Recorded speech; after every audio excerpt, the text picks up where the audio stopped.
Hello friends, welcome to exam with Sachin. मैं सचिन प्रताप सिंह फिर से आपके पसंदीदा YouTube channel exam with Sachin में आपका हार्दिक स्वागत करता हूं। देखिए, यह आपके सामने एक प्रश्न दिया गया है। इस सवाल को हल करते हैं बड़े ही सरल तरीके से।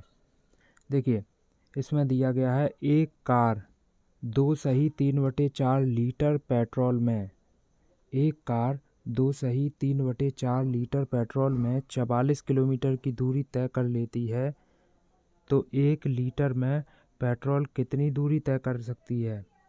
यानी कि कोई जो कार है वो 2 सही 3/4 लीटर में कितनी दूरी 44 किलोमीटर।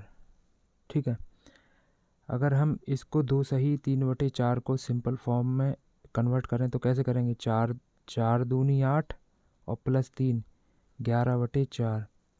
11/4 जो लीटर है वो कितने किलोमीटर के लिए 44 किलोमीटर। 44 किलोमीटर।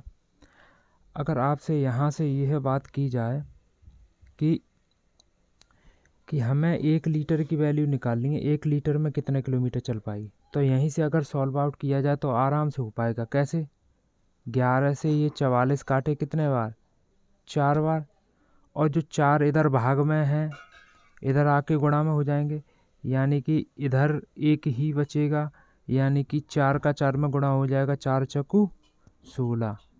तो यहाँ से हमारा ऑप्शन कौन सा होगा सही, ऑप्शन नंबर डी ऑप्शन बिल्कुल सही होगा। यानी कि 2 सही 3/4 लीटर में 44 किलोमीटर और 2 सही 3/4 लीटर को हमने 11/4 लीटर सिंपल फ्रैक्शन में कर लिया, तो इसके बराबर 44 किलोमीटर रखा हमने। और यहाँ से ऊपर जो 11 हैं, 11 से ये 44 काटे 4 बार। अब यहाँ हम क्रॉस मल्टीप्लाई करेंगे, जो नीचे 4 हैं भाग में इधर गुणा में हो जाएंगे, 4 चक्कू 16।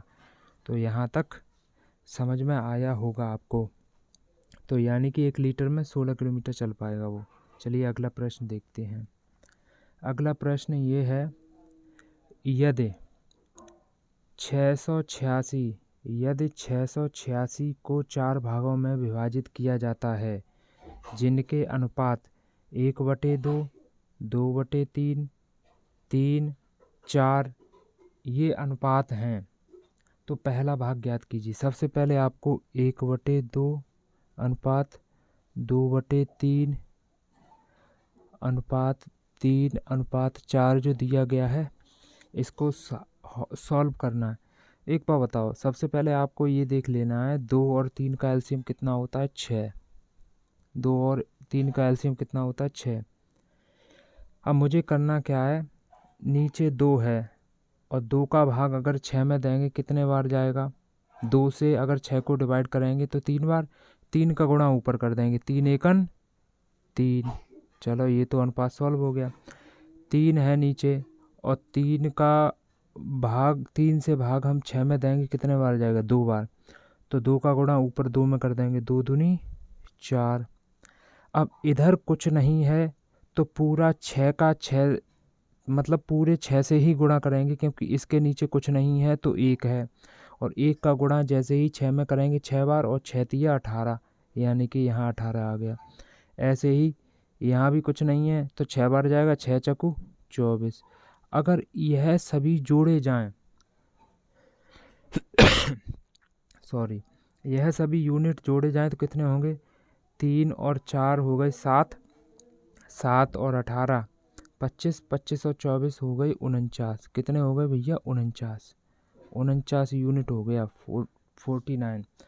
अब अगर देखी जाए ये जो 49 यूनिट है ना, 49 यूनिट के बराबर हमें कितना दिया गया है 686। 49 यूनिट के बराबर कितना दिया गया 686।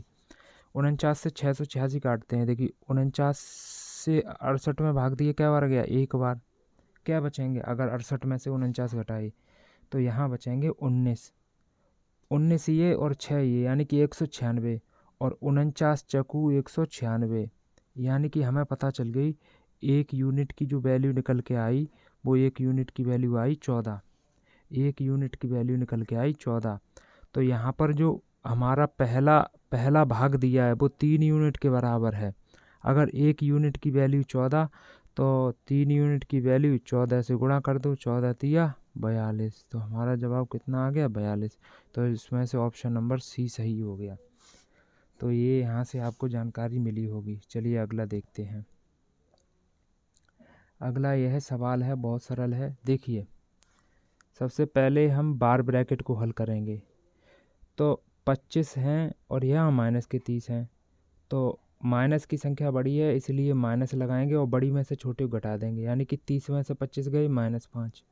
अब यहाँ से देखिए, ये 27 माइनस भी लिखे हैं बाहर, तो होगा क्या, ये वाला माइनस और ये वाला माइनस दोनों मिलके क्या हो जाएंगे? प्लस। तो यानी कि यहाँ तक सॉल्व करने में 27 + 25 कितने हो गए? 32। यानी कि यहाँ तक की वैल्यू कितनी आ गई? 32। और यहाँ अब ये आगे सॉल्व करना है 24 - 32। तो यहाँ फिर माइनस की संख्या बड़ी है, तो 32 में से 24 गए, कितने बचे? 8 बचे। तो यानी कि यहाँ तक हमारा जो सॉल्यूशन हो गया -8। अब देखना यहाँ 23 माइनस, फिर से ये 2 माइनस माइनस भिड़ जाएंगे, तो माइनस माइनस क्या बना देंगे? ये बन जाएगा प्लस। तो 23 और 8 कितने हो गए? 23 और 8 हो गए 31। 23 और 8 कितने हो गए? 31। अब यहाँ तक की वैल्यू आ गई 31 और इसके सामने लगा है 22। अभी क्या होता है? माइनस की संख्या बड़ी है, माइनस का साइन लगाएंगे और 31 में से 22 घटाएंगे, कितने बचे? 31 में से अगर 22 घटाएंगे तो हमारे पास कितने बचे? 9। कितने बचे? 9। आया होगा समझ में? 31 में से अगर 22 घटाओगे तो 9 बचेंगे, माइनस के 9। तो इसमें से हमारा ऑप्शन नंबर ए सही हो गया, बिल्कुल करेक्ट। तो ये समझ में आया होगा। धीरे धीरे करके एक एक स्टेप करके इसको हल करेंगे। चलिए अगला प्रश्न देखते हैं। अगला प्रश्न ये है, चंद्रमा पर किसी वस्तु का भार पृथ्वी पर इसके भार का कितने गुना है? देखिए, अगर कोई वस्तु पृथ्वी पर 60 किलो है तो वह चंद्रमा पर 6 ही किलो रह जाएगी।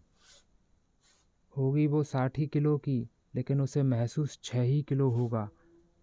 यानी कि उसको गुना में अगर कन्वर्ट करें तो 1/6 हो जाता है भार, यानी कि 1/6 भार हो जाता है। जो भार पृथ्वी पर है उसका 1/6 गुना चंद्रमा पर हो जाता है, यानी कि चंद्रमा पर 1/6 गुना भार हो जाता है। यहाँ तो समझ में आ गया होगा। अगर कोई चीज़ 6 किलो की है पृथ्वी पर तो वही चंद्रमा पर 1 किलो की रह जाएगी। यहाँ तक तो बात समझ में आ गई होगी। ये मैंने 6 गलत लिखा है, यहाँ जो चीज़ है ये 6 की जगह यहाँ आपका 10 होगा, यहाँ आपका 10 होगा। यानी कि जो चीज़ पृथ्वी पर 6 किलो है वो ऊपर चंद्रमा पर 1 किलो हो जाएगी। तो ये समझ में आया होगा। देखिए अगला प्रश्न है, उस विकल्प का चयन करें जो तीसरे शब्द से ठीक उसी प्रकार संबंधित है जिस प्रकार दूसरा शब्द पहले शब्द से संबंधित है। जैसे कांच जो होता है वो पारदर्शी होता है, ट्रांसपेरेंट, यानी कि पारदर्शी का मतलब हम आर पार देख सकें। ऐसे ही लकड़ी क्या होती है? अपारदर्शी, जिसके इधर उधर ना देख सकें। तो यहाँ से हमारा ऑप्शन नंबर डी सही हो गया। तो आई थिंक यह वीडियो आपको समझ में आई होगी। अब अगर अभी तक आपने चैनल सब्सक्राइब ना किया हो तो चैनल को भी सब्सक्राइब कर लें, वीडियो को भी लाइक करें और अपने मित्रों को भी साझा करें। आज के लिए इतना ही, मिलते हैं अगली वीडियो में। तो थैंक्स अ लॉट। जय हिंद, जय भारत, धन्यवाद।